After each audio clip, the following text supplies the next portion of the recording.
Nunca pensé que el destino pudiera ser tan retorcido. Habían pasado apenas 6 semanas desde que se ratificó mi divorcio con Daniela y yo seguía siendo un desastre absoluto, un náufrago en mi propio apartamento del madrileño barrio de Chamberí. Cada mañana me despertaba entre paredes que aún olían a su ausencia y recordaba, con la puntualidad de una condena, que mi mujer me había estado engañando con su entrenador personal durante 8 meses. 8 meses de mentiras calculadas mientras yo me dejaba la piel metiendo horas interminables en el despacho de abogados, convencido de que cada caso ganado era un ladrillo más para nuestro futuro común. La traición, ese sabor metálico en la boca, dolía mucho más que el propio fracaso del matrimonio. Mi colega Javi, que me conoce desde la facultad, no paraba de llamarme. Me bombardeaba a mensajes un día sí y otro también, insistiendo en que necesitaba salir de Madrid, despejar la mente y dejar de vivir como un ermitaño en una cueva de desamor. Lo ignoré hasta que se presentó en mi puerta con una confirmación de reserva impresa, de esas que ya casi nadie lleva en papel.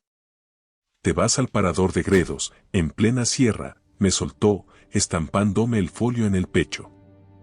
No es reembolsable, así que ni se te ocurra rechazarlo porque ya está pagado. Te largas mañana mismo. Así que fui. No por una convicción mística de sanar o encontrarme a mí mismo, ni por ninguna de esas frases de manual de autoayuda que te lanzan cuando firmas el divorcio. Fui, simplemente, porque Javi se había gastado una pasta y yo ya no tenía fuerzas ni para discutir. El hotel era imponente, con esa elegancia sobria y regia que tienen los edificios históricos de la red de paradores. Todo parecía diseñado para la contemplación. Desde los senderos de piedra que serpenteaban entre los pinos hasta los jardines cuya letra de mantenimiento probablemente superaba mi hipoteca mensual. Al subir a la habitación y deshacer la maleta, me invadió una profunda sensación de estupidez. ¿Qué pintaba yo allí? ¿Hacer senderismo en solitario? ¿Cerrar los ojos en un spa rodeado de parejas felices? La segunda mañana, casi por inercia, bajé a la zona de la piscina. Era temprano, la brisa de la sierra aún cortaba y apenas había un alma. Me desplomé en una hamaca cerca del borde infinito, donde el agua cristalina parecía derramarse directamente hacia el valle de la montaña. La vista era sobrecogedora.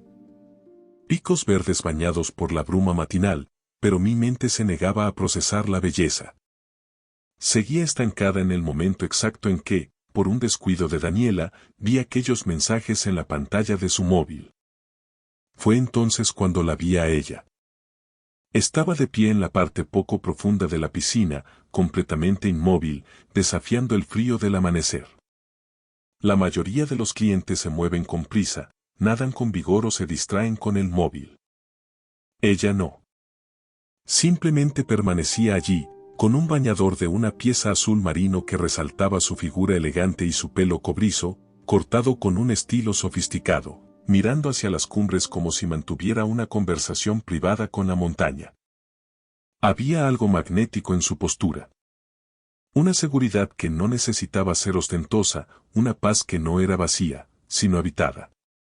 Parecía poseer la respuesta a una pregunta que yo aún no sabía ni formular. Debí de quedarme mirándola más de la cuenta, porque giró la cabeza y nuestras miradas se cruzaron a través de la terraza. En lugar de desviar la vista con torpeza o fingir que miraba el paisaje, me quedé allí, hipnotizado. Ella salió del agua y caminó hacia mí con una naturalidad pasmosa. De cerca, su presencia era aún más impactante. Tenía unos ojos afilados, de un color inteligente, que parecían leer entre líneas. Unas sutiles líneas de expresión rodeaban su boca y sus ojos, sugiriendo que andaría por los 40 y muchos, pero se movía con una gracia que convertía la edad en un dato irrelevante. ¿Disfrutando de las vistas o buscando algo en el horizonte?, preguntó. Su voz era calma, pero contenía un matiz inquisitivo, como si me estuviera evaluando. Podría haber soltado cualquier banalidad sobre el hotel o el tiempo, pero su franqueza me desarmó. Mucho más de lo que esperaba encontrar aquí, confesé. Ella sonrió, y esa sonrisa iluminó la terraza. Soy Fernando López, me presenté, estrechándole la mano. Su agarre fue firme, cálido y seguro. Se sentó en la hamaca de al lado con una confianza que no me pareció intrusiva, sino necesaria. ¿Es tu primera vez en Gredos? Quiso saber. Sí. Un buen amigo me obligó a venir. Decía que necesitaba alejarme bueno, de mi propia sombra. ¿De qué exactamente? La pregunta fue directa, casi quirúrgica, pero sin juicio. De un divorcio que me ha dejado fuera de juego, admití, sorprendiéndome a mí mismo por la honestidad. Ella sintió con una lentitud llena de empatía. Entiendo perfectamente esa sensación de desorientación. Yo también estoy aquí sola, intentando descubrir quién soy ahora que ya no tengo la voz de otra persona dictándome quién debería ser. Hablamos durante casi una hora bajo el sol suave de la mañana. Me contó que llevaba años refugiándose en este parador, que era su lugar sagrado para respirar. Yo le hablé de mi carrera como abogado, de cómo antes sentía que cada contrato era vital y ahora todo me parecía un simple trámite para llenar las horas. No intentó darme lecciones de vida ni consuelos baratos, se limitó a escuchar con una atención que me hizo sentir que mis palabras volvían a tener peso. Al despedirse para subir a su habitación, dejó una invitación en el aire. Suelo estar en la terraza al atardecer para ver cómo cambia la luz. Por si te apetece compañía. Esa tarde, contra todo pronóstico, me encontré caminando hacia la terraza. Ella ya estaba allí, apoyada en la piedra con una copa de vino tinto, observando cómo el sol incendiaba el cielo de naranja y malva.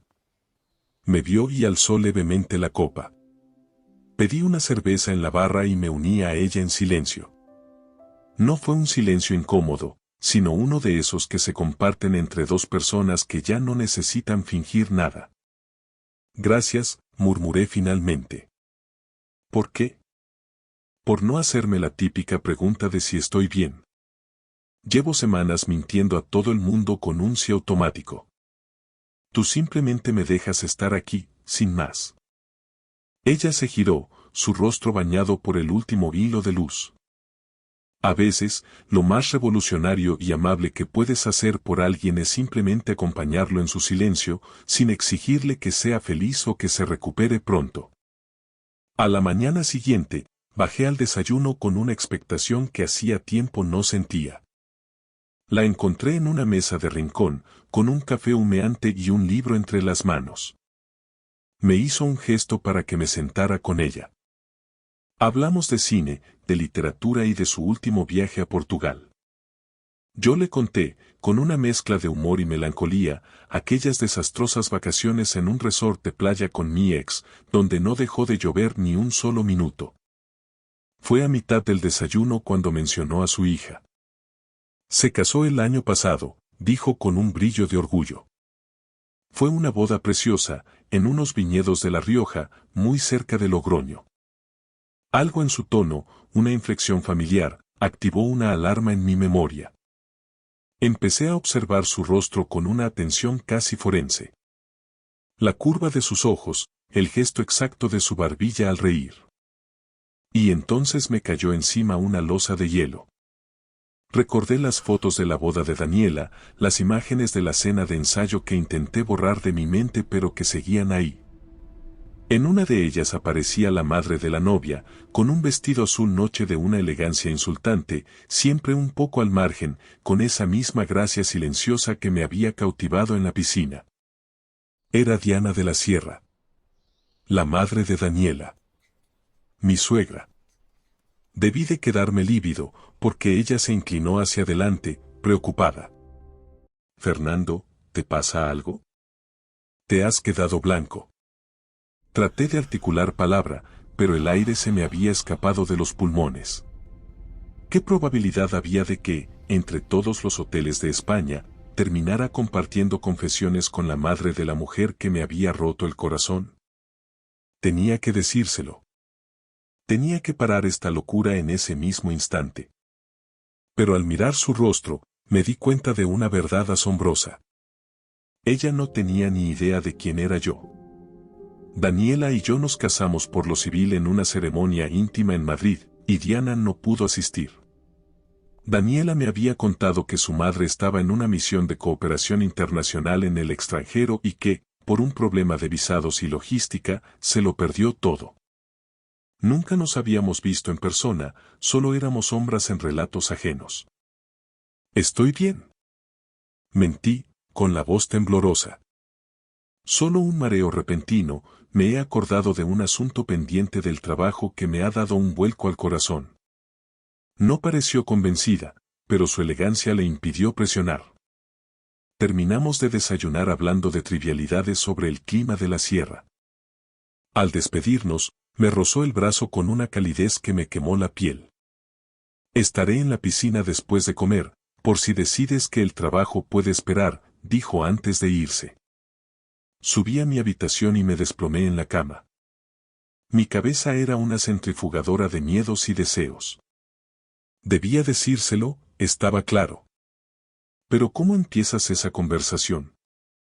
¿Sabes ese tipo frío del que tu hija se divorció? Pues soy yo, el que te ha estado mirando con adoración estos días. Y había un problema mucho más grave. Diana me gustaba. En apenas 3 días, me había hecho sentir más vivo, más escuchado y más valorado que Daniela en 2 años de matrimonio. Era inteligente, tenía un sentido del humor afilado y una visión del mundo que encajaba con la mía como una pieza perdida. Pero era su madre. Ese parentesco dinamitaba cualquier posibilidad antes siquiera de intentarlo. Pasé la mañana convenciéndome de que lo más sensato era hacer el check-out, huir de vuelta a Madrid y bloquear su recuerdo para siempre. Sin embargo, cuando llegó la tarde, mis pies me llevaron de nuevo a la piscina. Allí estaba ella, leyendo bajo una sombrilla. Al verme, me dedicó esa sonrisa genuina que me removía todo el sistema nervioso. «Pensaba que te habías quedado atrapado en tus correos electrónicos», bromeó. «Lo intenté, pero el aburrimiento es peor que la culpa», respondí, sentándome a su lado, consciente de que estaba cometiendo el mayor error de mi vida. No podía decírselo todavía. No cuando ella me miraba como si fuera alguien que realmente valía la pena conocer. No cuando estar a su lado era el único analgésico que funcionaba contra mi matrimonio desmoronado. «Unas horas más», me prometí cobardemente. «Solo unas horas y luego se lo confieso todo». Pasaron 3 días y la verdad seguía amordazada en mi garganta. Habíamos caído en una rutina deliciosa que me aterraba destruir. Paseábamos por los pinos, catábamos vinos riéndonos de las notas de catá pretenciosas y cenábamos durante horas en el restaurante del Parador. Una noche, Diana se abrió aún más y me habló de su exmarido, Gerardo, un tiburón de la industria farmacéutica. Un hombre que medía el éxito por el saldo bancario y que, durante 2 décadas, se dedicó a minar la confianza de Diana con críticas sutiles, disfrazadas de consejos, hasta dejarla reducida a una sombra de sí misma. Siempre decía que mi risa era demasiado fuerte para las cenas de empresa, o que debería vestir de forma más acorde a mi posición, me contó con una tristeza antigua. Lo decía con esa cara de preocupación fingida, como si me hiciera un favor señalando mis defectos. «Eso no son consejos, Diana. Eso es una forma de control emocional», le dije, deteniéndome en el jardín. Ella se quedó mirándome, sorprendida por mi firmeza. «Me costó 15 años y un divorcio entenderlo», admitió. Él me dejó por una chica de su oficina, alguien 30 años más joven que se reía de todos sus chistes y no le cuestionaba nada. Me dijo que yo era aburrida, predecible. Insuficiente. Es un idiota que no supo ver lo que tenía delante, sentencié. Nos sentamos frente al estanque iluminado. Me contó cómo, tras años de sentirse muerta en vida, un día decidió que no se haría más pequeña para que un hombre se sintiera grande. Este viaje a Gredos era su declaración de independencia. «Creo que estás haciendo un trabajo increíble siendo tú misma», le dije con total sinceridad. «Apenas me conoces, Fernando». Sé lo suficiente. Sé que eres la persona más auténtica que he conocido en años. Sé que haces que el resto del mundo parezca ruido. Diana me miró con una intensidad que me detuvo el corazón y luego confesó sus propios miedos. La diferencia de edad, sus 46 años frente a mis 33, sus canas teñidas y sus cicatrices de vida. Le cogí la mano con fuerza. Nada de eso importa. Eres preciosa, Diana. Y no es un cumplido vacío. Nos quedamos allí, unidos por el tacto de nuestras manos mientras el sol desaparecía tras la sierra. Sabía que era el momento perfecto para mencionar a Daniela, para limpiar mi conciencia. Pero el miedo a ver cómo su mirada de calidez se transformaba en asco fue superior a mi sentido del deber. Preferí evitar esa mentira un poco más, solo un poco más. Al día siguiente, decidimos abandonar por unas horas el aislamiento del parador y bajamos a Navarredonda de Gredos, el pueblo más cercano. Hacía un día espléndido, de esos donde el sol de la sierra calienta pero el aire mantiene un rastro de nieve. Nos sentamos en la terraza de un pequeño mesón de piedra, con mesas de madera gastada al aire libre. En lugar de un almuerzo formal, pedimos unas raciones de jamón ibérico y queso de la zona, acompañadas de los mejores bocadillos de lomo con pimientos que he probado en mi vida, ese pan rústico, crujiente, que sabe a gloria cuando estás en buena compañía. Diana pidió una copa de un vino tinto de la tierra, con cuerpo, y pasamos un par de horas entregados al placer de observar a la gente, inventando biografías imaginarias para los demás clientes como si fuéramos guionistas de una película costumbrista. Mira a esa pareja de allí, susurró ella, señalando con un leve gesto de barbilla a dos adolescentes que compartían un batido de chocolate en la mesa de la esquina. Es su primera cita oficial. Él está absolutamente aterrorizado, se le nota en cómo aprieta la pajita, y ella. Ella piensa que su torpeza es lo más adorable que ha visto nunca. ¿Y aquel hombre del fondo? Apunté yo hacia un anciano de boina y manos nudosas que leía El País con una lupa. Es un antiguo profesor de latín jubilado. Viene aquí cada miércoles desde hace 30 años y pide siempre lo mismo. Un cortado y media de aceite. Todo el pueblo conoce sus silencios. Nos estábamos riendo, disfrutando de esa complicidad ligera que solo nace entre extraños que se gustan, cuando su móvil vibró sobre la mesa. Vi cómo Diana echaba un vistazo a la pantalla y, de repente, toda su postura se tensó. La luz de sus ojos se apagó, sustituida por una sombra de cansancio. ¿Pasa algo malo?, pregunté, sintiendo un nudo en el estómago.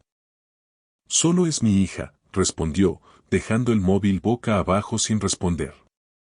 Quiere saber exactamente dónde estoy, con quién y por qué no le he devuelto las llamadas de esta mañana. Me controla constantemente, Fernando. A veces me trata como si fuera una niña pequeña que no sabe cruzar la calle sola. Quizás solo es su forma de demostrar que se preocupa por ti, aventuré, intentando sonar neutral. O quizás es que ha heredado el carácter de su padre y cree que mi vida necesita ser gestionada por un comité externo. La amargura en su voz era nueva, afilada. Perdona, no es justo que te suelte esto. Daniela tiene buenas intenciones, supongo, pero le cuesta aceptar que yo pueda tener una identidad propia, una vida que no gire exclusivamente en torno a mi papel de madre abnegada. El nombre de Daniela salió de sus labios como un dardo. Se me revolvió el estómago. Por supuesto, ya sabía que su hija se llamaba así, ella lo había mencionado de pasada en el desayuno anterior. Pero oírlo ahora, mientras sentía el calor de su mano cerca de la mía, hacía que la realidad me golpeara con una violencia insoportable.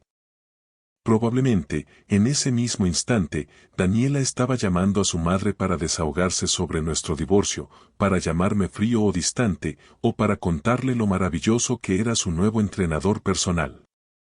Y aquí estaba yo, el exmarido villano, seduciendo a la mujer que le dio la vida. Vuelves a estar pálido, Fernando, dijo Diana, esta vez con una nota de verdadera alarma. ¿Seguro que te encuentras bien? Este sol de montaña a veces engaña. Sí. Es solo que me ha dado un poco de fatiga. Necesito beber algo de agua. Pero el agua no podía limpiar la culpa. Lo que estaba ocurriendo era una locura ética. Estaba mal, increíblemente mal. Y sin embargo, cada vez que Diana me miraba, el resto del mundo, incluida mi exmujer, se desvanecía en una insignificancia absoluta. Esa noche decidimos cenar en el comedor principal del parador, el más elegante, bajo las vigas de madera y las lámparas de forja. Diana apareció con un vestido de seda verde sencillo, de un tono esmeralda que hacía que sus ojos parecieran dos lagos profundos. Yo me puse la única camisa blanca que había metido en la maleta, algo arrugada por el viaje, y ella soltó una carcajada cristalina al verme intentar parecer formal. «Míranos», dijo ella, brindando con su copa de vino, dos náufragos jugando a ser adultos sofisticados entre aperitivos de diseño. Después de los primeros platos, la conversación tomó un giro inevitable. «Fernando, ya te has tragado todas mis historias sobre Gerardo y mis fracasos matrimoniales. Lo justo es lo justo. Cuéntame. ¿Cómo era ella? ¿Cómo era tu matrimonio?» Respiré hondo y le conté la versión segura de la historia. Le hablé de cómo conocí a esa chica en la fiesta de un amigo en Madrid. De ese romance relámpago que nos pareció una señal del destino pero que, visto con perspectiva, solo fue una intensidad mal gestionada.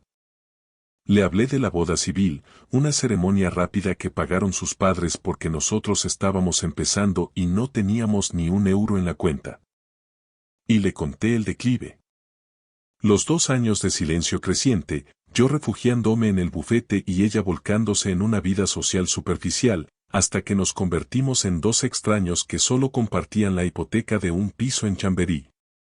¿Cuándo supiste que se había terminado de verdad?, preguntó Diana en voz baja, casi en un susurro. Hace un par de meses. Vi unos mensajes en su móvil. Ni siquiera se molestó en borrarlos. Creo que, en el fondo, quería que yo lo descubriera para no tener que cargar ella con la culpa de romper el juguete. Lo siento de corazón, dijo ella, rozando mis dedos con los suyos. Una traición así te fragmenta el alma. Te hace dudar de tu propia capacidad para leer a los demás. ¿Se llega a estar mejor alguna vez?, le pregunté, buscando desesperadamente una respuesta que ella, desde su madurez, pudiera darme. Diana meditó la respuesta, mirando el fondo de su copa. Se vuelve diferente. Dejas de procesarlo cada minuto del día. Empiezas a recordar que eres una persona completa, alguien que existía mucho antes de que ellos llegaran y que seguirá existiendo después. Pero sí, te cambia para siempre. Te vuelve más cauto, más selectivo con quien compartes tus silencios. Tú no pareces una mujer reservada, le señalé. Se me da mucho mejor fingir que antes, confesó con una sonrisa triste. Pero contigo. Contigo siento que no tengo que interpretar ningún papel. Y eso me asusta y me fascina a partes iguales. Después de la cena, salimos a caminar por los jardines. La noche era cerrada y los senderos estaban salpicados de pequeños farolillos que proyectaban sombras alargadas y cálidas sobre la piedra. Caminábamos muy despacio, nuestros hombros rozándose ocasionalmente, la tensión eléctrica entre nosotros creciendo con cada paso. Fernando se detuvo de golpe frente a un pequeño puente de madera que cruzaba un arroyo. Tengo que preguntarte algo y necesito que seas brutalmente honesto conmigo. Mi pulso se aceleró hasta casi hacerme daño en las sienes. Ya está, pensé con terror. Ha atado cabos. ¿Ha visto mi apellido, o ha reconocido algo en mi historia? Se acabó. Dime, logré articular, preparándome para el impacto. ¿Esto qué está pasando aquí? ¿Esto que hay entre nosotros? ¿Tú también lo sientes? ¿O es que yo llevo demasiado tiempo sola y me estoy imaginando una conexión que no existe? El alivio me golpeó con tanta fuerza que casi me hizo tambalear, seguido de una oleada de culpa aún más amarga. Lo siento, Diana. Lo siento tanto que me asusta. No me había sentido así por nadie en años. Quizás nunca. Y me aterra porque apenas llevamos unos días hablando, pero se siente correcto de una forma que no puedo explicar. Estar contigo es como volver a casa después de un viaje muy largo. Estábamos tan cerca que el aroma de su perfume, una mezcla de sándalo y algo floral, me nublaba el juicio. ¿Y si dejamos que fluya? Propuse, queriendo ganar tiempo al destino. Sin etiquetas, sin presiones. Solo dos personas que se hacen bien. Cuando termine la semana y vuelvas a tu vida y yo a la mía, ya veremos cómo encajar las piezas. Pero ahora, aquí. Solo somos nosotros. Ella me miró intensamente. Bajo la luz tenue de los farolillos, sus ojos brillaban con una mezcla de vulnerabilidad y deseo. Quiero besarte, dijo ella, con esa valentía que tanto la caracterizaba. Cada neurona racional de mi cerebro gritaba que era un error catastrófico. Que besar a la madre de mi exmujer era cruzar una línea de no retorno que destrozaría cualquier posibilidad de perdón futuro. Pero allí, en mitad de la sierra, viendo cómo me miraba como si yo fuera su salvación, no encontré ni una sola razón para detenerme. Así que la besé. Fue un beso lento, exploratorio, cargado de toda la honestidad que mis palabras no se atrevían a pronunciar. Ella no se apartó, al contrario, se estrechó contra mí, rodeándome el cuello con sus brazos y devolviéndome el beso con una urgencia que me dejó sin aliento. Cuando finalmente nos separamos, ella apoyó su frente contra la mía, riendo entre dientes. Esto es una locura absoluta, Fernando. Una locura de las que salen en las novelas malas. Yo no soy así. Yo no beso a desconocidos en puentes de piedra a las 12 de la noche. Entonces tenemos suerte, susurré, porque yo no soy un desconocido cualquiera. Caminamos de vuelta al edificio principal del parador, nuestras manos entrelazadas con una fuerza casi infantil. Al llegar a los ascensores, ella no soltó mi mano. Sube conmigo, me pidió. No quiero que esta noche se termine todavía.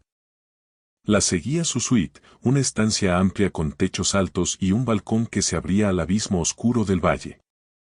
Pedimos una última botella de vino al servicio de habitaciones y nos quedamos allí, hablando de nuestros miedos y de nuestras esperanzas hasta que el horizonte empezó a teñirse de un gris azulado, anunciando el alba.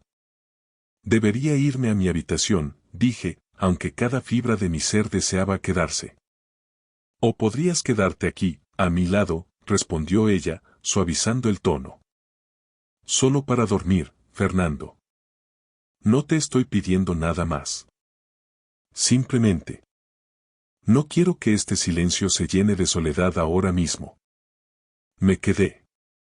Nos tumbamos sobre la colcha, completamente vestidos, y ella se acurrucó contra mi pecho con una confianza que me partió el corazón.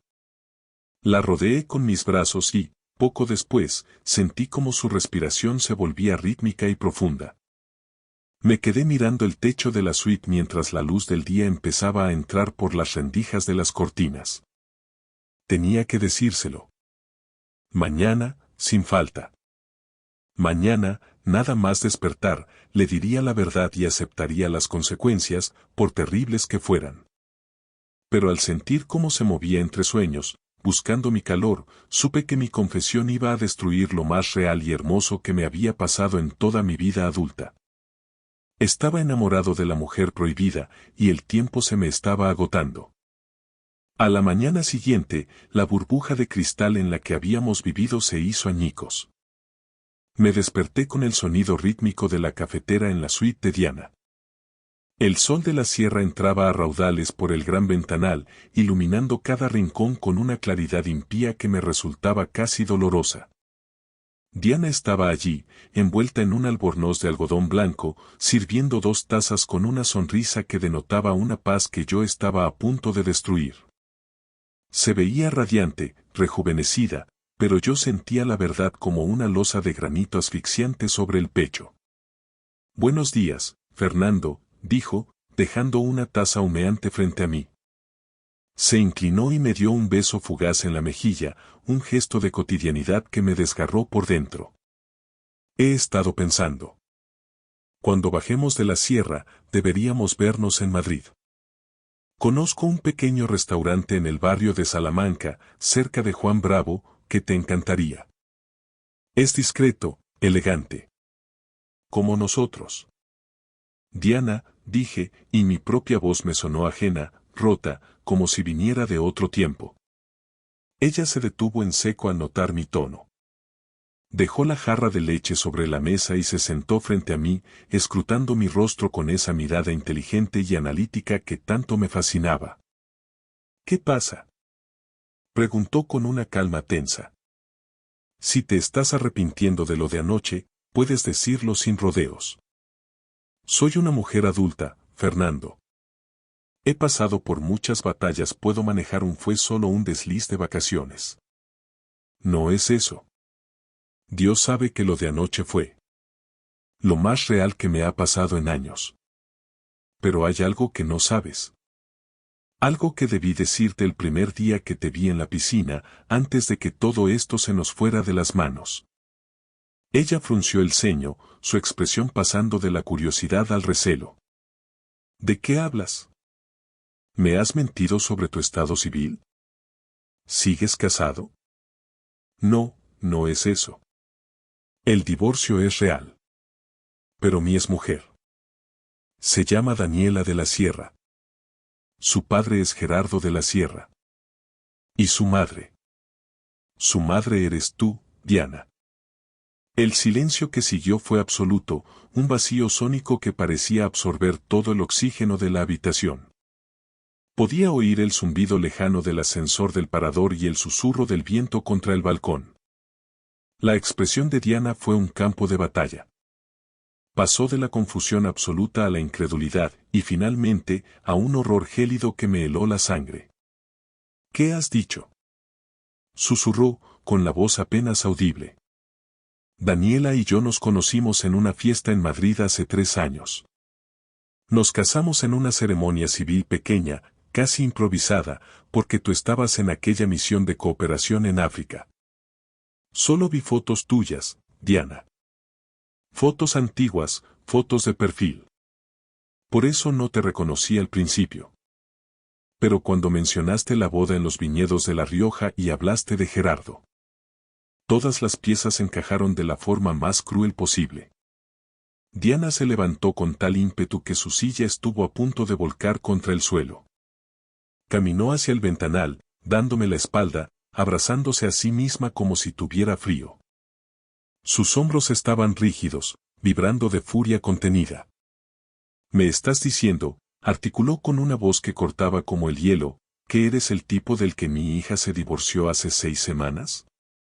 El hombre al que ella describió como un abogado frío, distante y obsesionado con el éxito profesional que la ignoraba sistemáticamente». Ella te contó esa versión porque necesitaba una coartada moral para su infidelidad, dije, levantándome también, aunque respetando su espacio. Diana, yo la quería.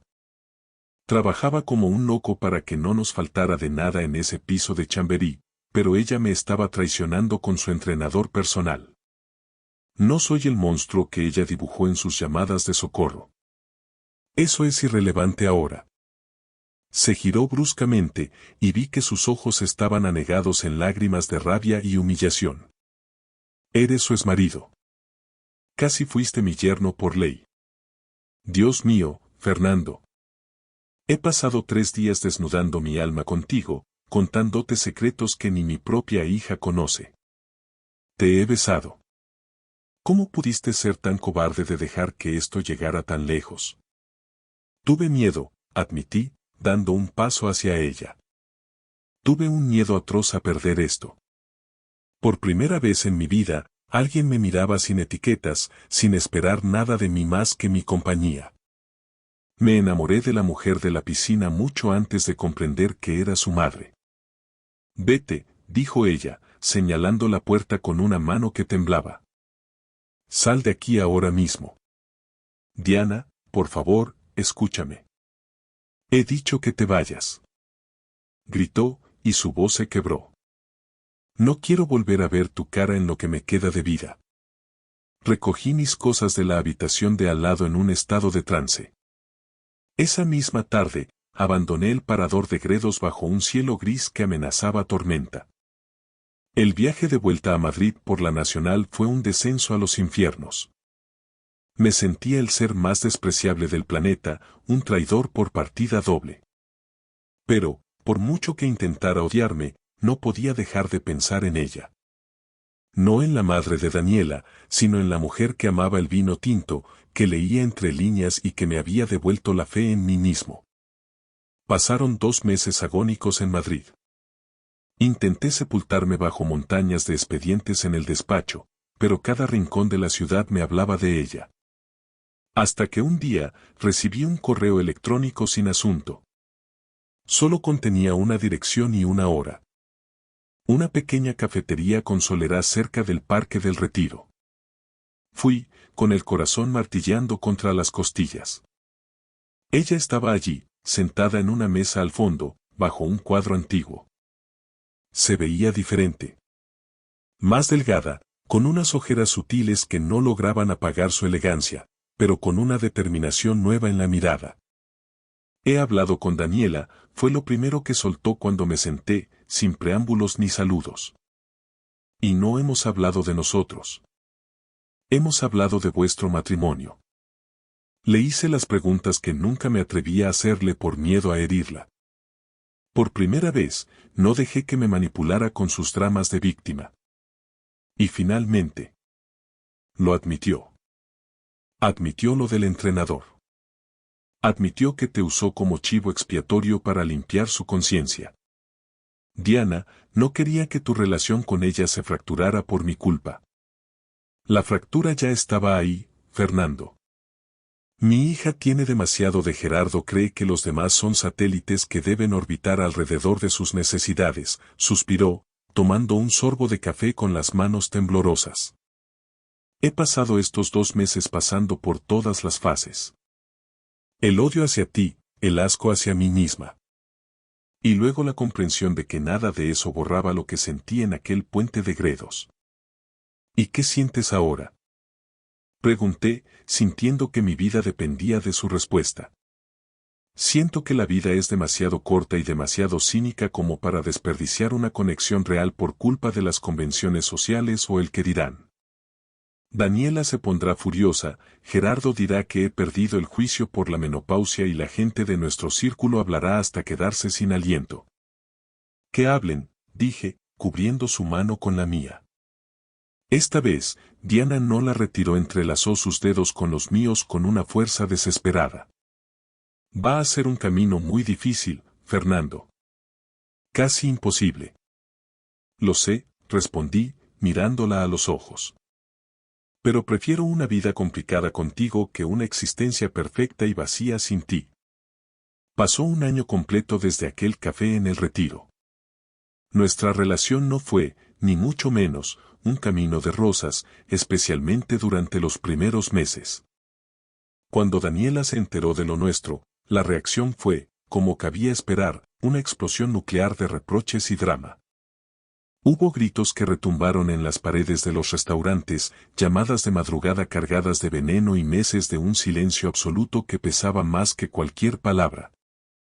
Incluso Gerardo intentó intervenir, utilizando su red de contactos para amenazarme con hundir mi reputación en el sector legal de Madrid.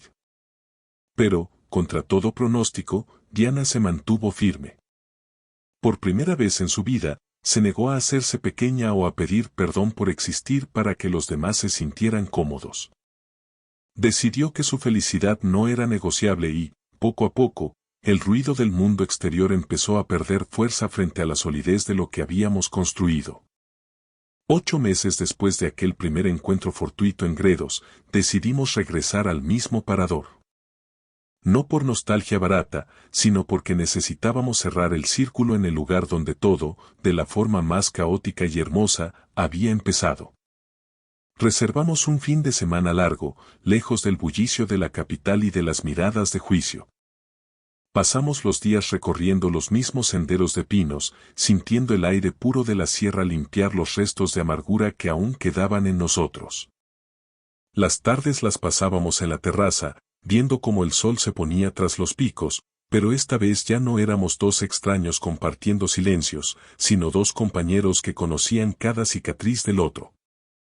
La última noche, la encontré junto a la piscina infinita. Estaba de pie en la parte poco profunda, con el agua cristalina acariciando sus tobillos, exactamente igual que la primera vez que la vi. Llevaba el mismo bañador azul marino y mantenía esa elegancia innata, pero había algo diferente en su silueta. Parecía más ligera, como si finalmente se hubiera despojado de la armadura que la protegía del mundo. Estaba en paz con su propia historia.